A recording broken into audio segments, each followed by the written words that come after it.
إن الحمد لله ونحمده ونستعينه ونستغفره وأعوذ بالله من شرورنا ومن أنفسنا ومن سيئات أعمالنا ومن يضلل فلا هادي له وأشهد أن لا إله إلا الله وأشهد أن محمدا عبده ورسوله. السلام عليكم ورحمة الله وبركاته.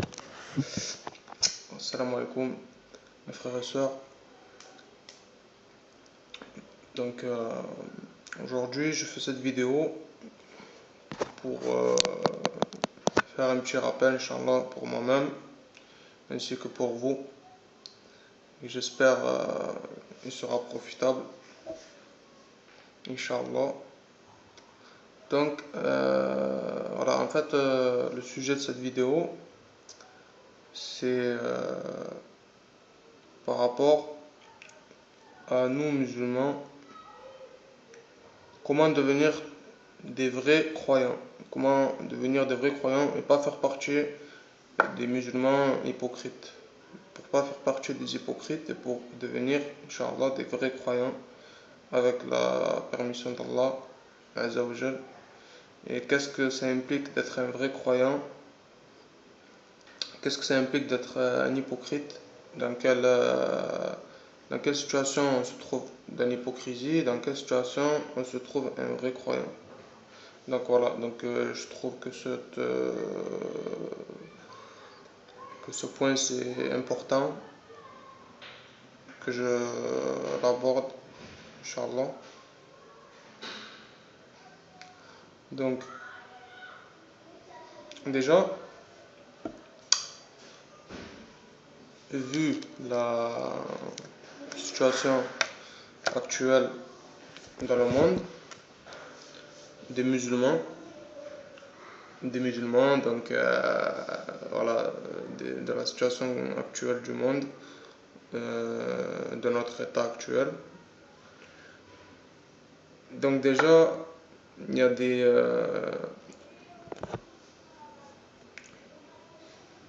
a comment dire,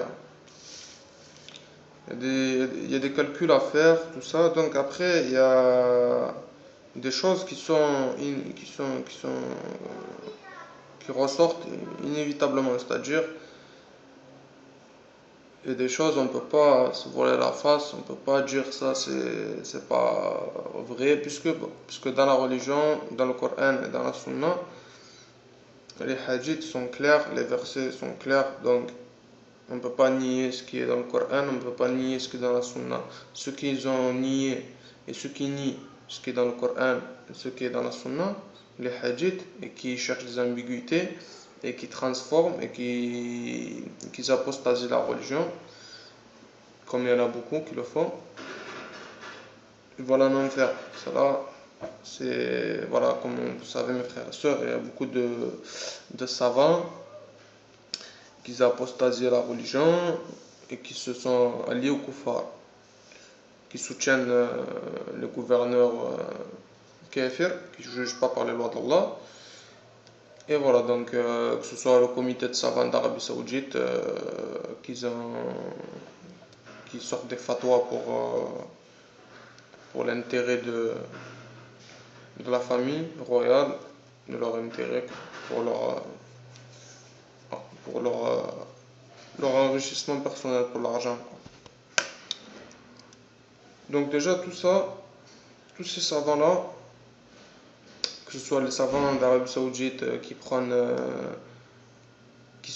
un islam protestant, qui sont d'accord avec les mécréants, qui disent qu'il ne faut pas faire le djihad contre les mécréants, qu'il ne faut pas se désavouer des mécréants, tout ça, ceux-là, c'est des apostats, ils ont apostasé la religion, c'est les pires auprès d'Allah, c'est ceux-là. Les pires savants, c'est ceux-là.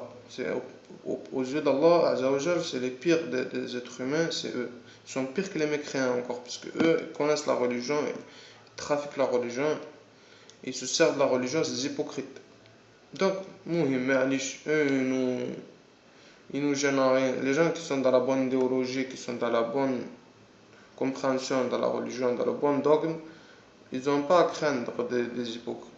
Justement, il faut mettre en garde contre ces gens-là. Il y a beaucoup de gens qui mettent en garde, il y a beaucoup de musulmans qui savent, alhamdoulilah. Il faut toujours mettre en garde contre eux. Mais sinon, de là, ça doit être des hypocrites. La victoire, Inch'Allah, elle viendra d'Allah et les gens peuvent faire ce qu'ils veulent, que ce soit les koufars ou que ce soit les hypocrites parmi les musulmans. Il y a toujours eu des hypocrites. Là, ça ne changera pas. Le commandement d'Allah, il sera appliqué, Inch'Allah. Voilà. Donc après, voilà. Donc là, j'ai parlé des gens qui ont apostasé la religion, donc c'est-à-dire qu'ils acceptent la démocratie, qui font des compromis avec les koufars. C'est-à-dire qu'ils ont un peu de pouvoir, donc ça y est, alors ils font des affaires avec les mécréants, et voilà.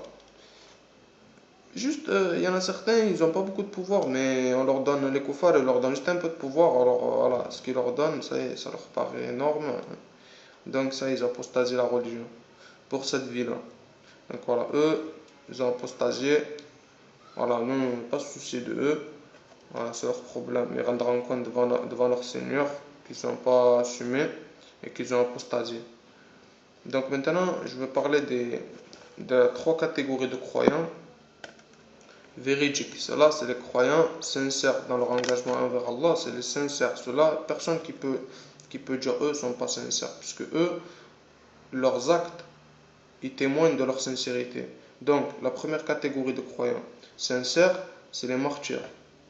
Les martyrs, shahid, les gens qui meurent fi sabilillah, les martyrs, c'est les croyants les plus véridiques. Il n'y a pas plus véridique qu'un martyr. Deuxième, c'est les musulmans qui sont persécutés. Voilà, les musulmans qui sont persécutés, voilà, pour leur religion, pour leurs idées, pour leur idéologie. Voilà, ceux qui sont persécutés, ils sont véridiques aussi.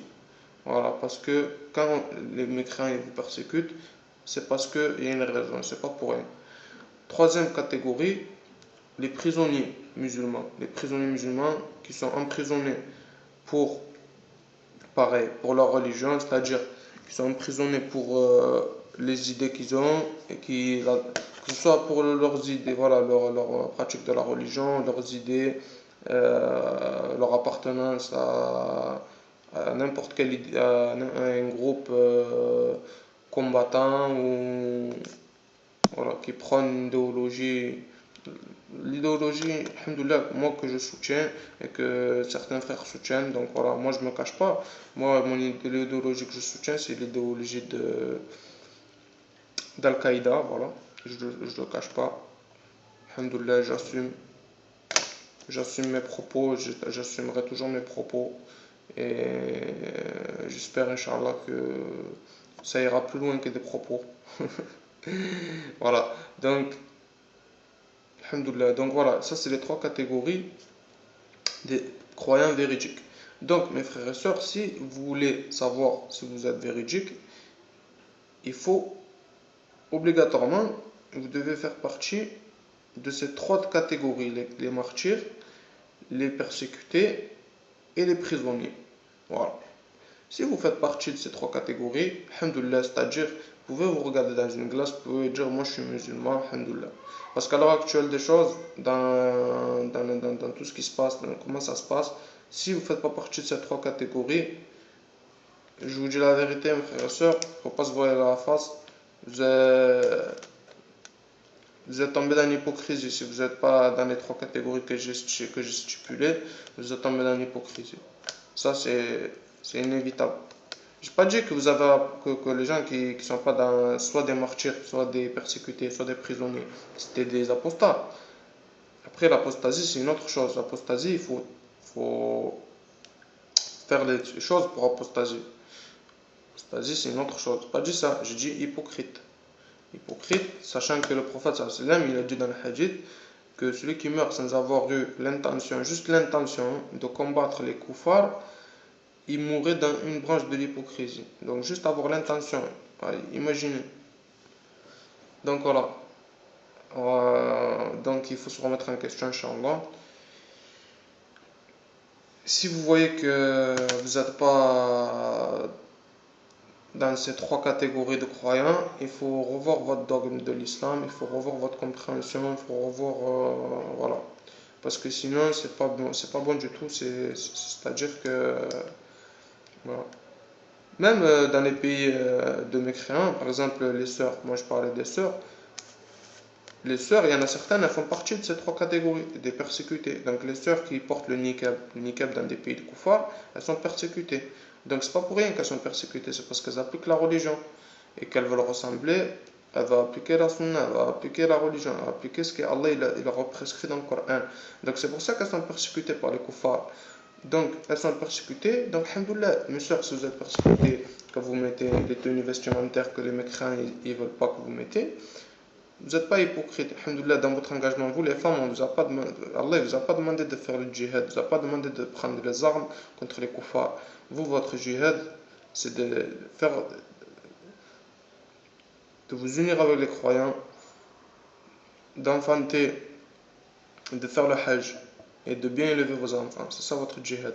Et de préserver votre chasteté et d'écouter votre mari. Et là, Inch'Allah, vous allez rentrer au paradis.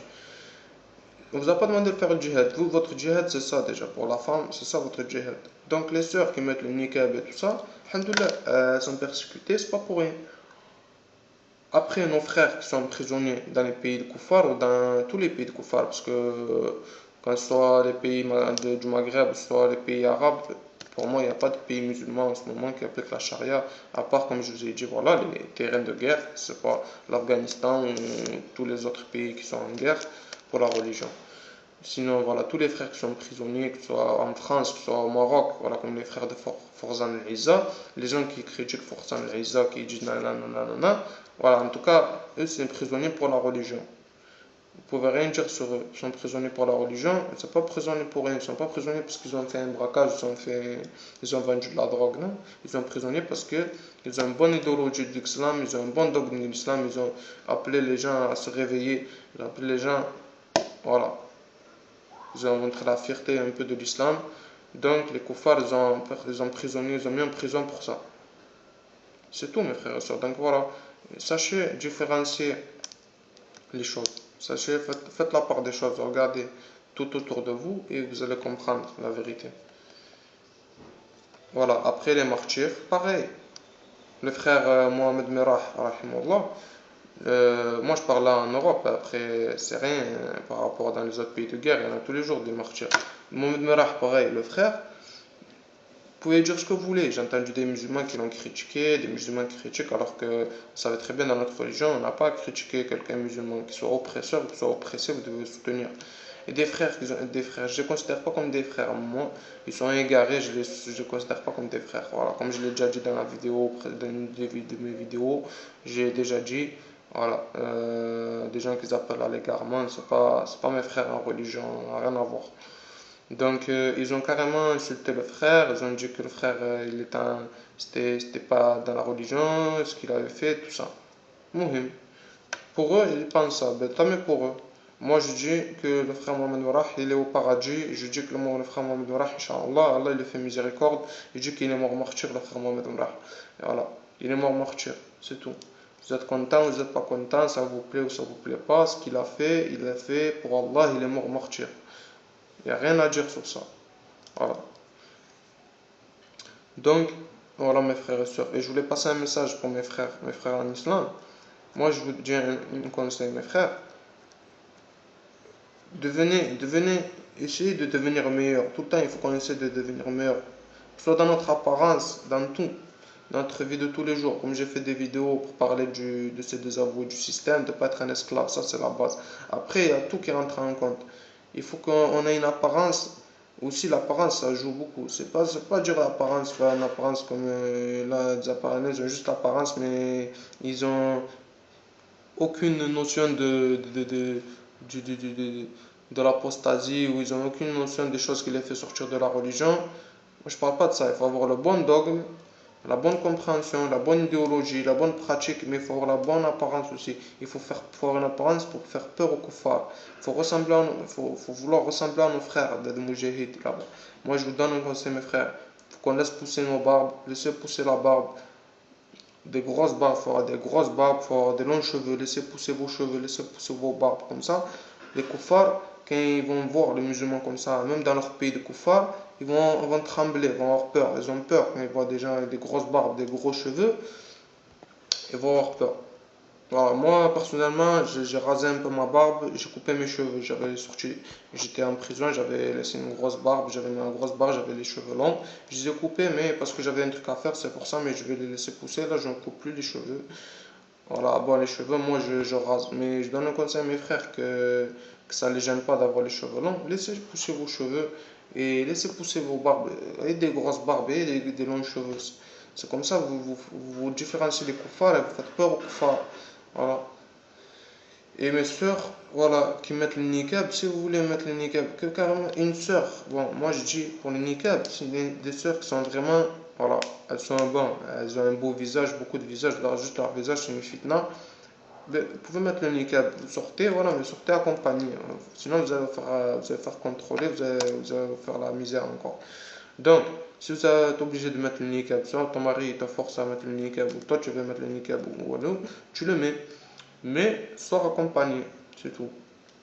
Mais c'est une fierté, alhamdoulilah, moi quand je vois des sœurs en niqab, c'est une fierté, je suis content, je suis heureux. Ça, quand je vois surtout dans des pays de koufar, je suis heureux, je vois les sœurs sortent avec le niqab, machallah, ça fait plaisir. Voilà. Donc n'ayez pas peur, juste sortez accompagné, c'est mieux pour vous. Voilà. Et mes frères, sachez les trois catégories des musulmans qui sont véridiques à notre époque. Les martyrs, les persécutés, les prisonniers. Il faut faire partie de ces trois catégories. Il faut qu'on fasse partie, Inch'Allah, de ces trois catégories. Il faut tout faire partie de ces trois catégories. C'est tout. Si on veut accéder à la miséricorde d'Allah, accéder dans, dans, dans des, dans des bons, dans des bons, dans des bons degrés dans notre religion, si on veut se dire musulman, il faut qu'on fasse partie de ces trois catégories, qu'on soit martyr, soit persécuté, ou soit on soit prisonnier. Tu ne peux pas être tranquille. Si tu es tranquille, c'est qu'il y a un souci dans ta compréhension de la religion. Si tu es tranquille, que les koufars ne te cherchent pas des problèmes, tu es tranquille, tu n'as aucun souci avec la justice, tu n'as aucun souci avec les koufars, tu es tranquille chez toi, tu es intégré dans la société, il y a un souci. Remets-toi en question, mon frère. Je te donne un conseil. Remets-toi en question. Voilà, et je me le donne à moi-même, le conseil. Voilà. Donc mes frères, j'espère que ce rappel, mes frères et sœurs, sera un peu profitable. Donc c'est pas trop long. Mais Inch'Allah, j'espère que vous aurez compris mon message. Voilà. Salam alaikum wa rahmatullahi wa barakatuh.